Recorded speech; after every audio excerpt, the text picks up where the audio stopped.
Coaches, awesome day today. I want to go over 3 tips, 3 things that I find very valuable to make sure that I'm extremely locked in and I'm providing as much value as possible to the kids. I always have little different acronyms. I go PPC. Number 1, okay, is preparation. And it sounds super cliche, but there's depth to this. The best coaches are extremely prepared. For myself, for me to execute at the top of my game, 1, you'll see the night before I go to bed, I got 3 kids under 4. So it gets crazy, right? About that 7 to 8 o'clock. I got to make sure my clothes are laid out, the workout's already printed out, already have my notes for the workout. And then for me, myself, to really execute at the highest level, I train no matter the time, before the kids work out. That way my juices are flowing. I find I have great thoughts, very locked into the team's mission, my vision of winning the kids.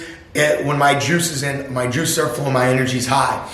Then number 2 is being present. This is extremely difficult as we get older with age and we take on more responsibility, right? So just an actionable thing that I find extremely beneficial is I'll drive to the school or wherever I'm coaching or presenting, and I'll sit in my car for 5 minutes and I'll clear my head, man. I won't do anything else. I'll forget everything that's going on. Whether my grandma's sick, my grandpa just died, or my son's having a hard time in 2nd grade, or my wife's having a difficult time at work, there's always going to be a storm or something taking our energy away. I want to be completely present and making sure that where my feet are, I'm being locked in to be my best. I really believe that I'm meant to help people, empower people, and in order for that to happen, I have to be extremely clear. So I take 5 minutes in the car, clear my mind, making sure I bring my best.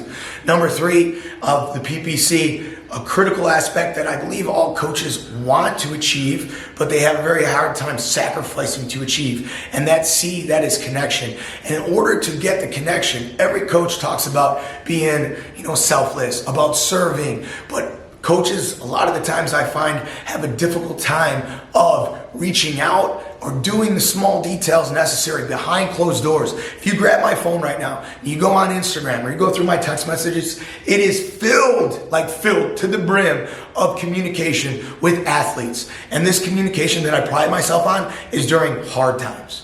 During times I know they're not doing well, where I'm like, what's going on, bud? How you doing? This is how we're going to respond to this. Or they dropped the game-winning pass. Or they lost the state championship game. That's when I believe the badass coaches, the badass parents, the badass people in life, they step up, they reach out. Everyone's patting themselves and patting others on the back. Congrats on your offer. Great job. Nice catch. Great run. 300 yards.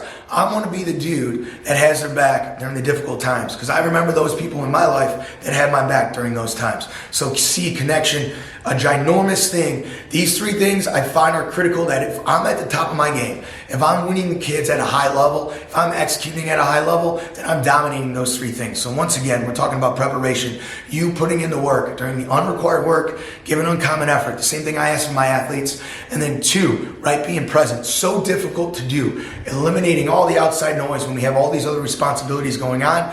And then C, creating that connection. I want to create thousands of memories and moments behind closed doors that no one knows about. Just me and them, and me serving them. That's badass. That's how I know they're going to go up, be great parents. They're going to go up, be champions in life. And that's the ultimate thing. So hopefully these 3 tips helped you out. If you have any questions, as always, leave a comment, share it, whatever you need from me. Let's get after it. Win the kids.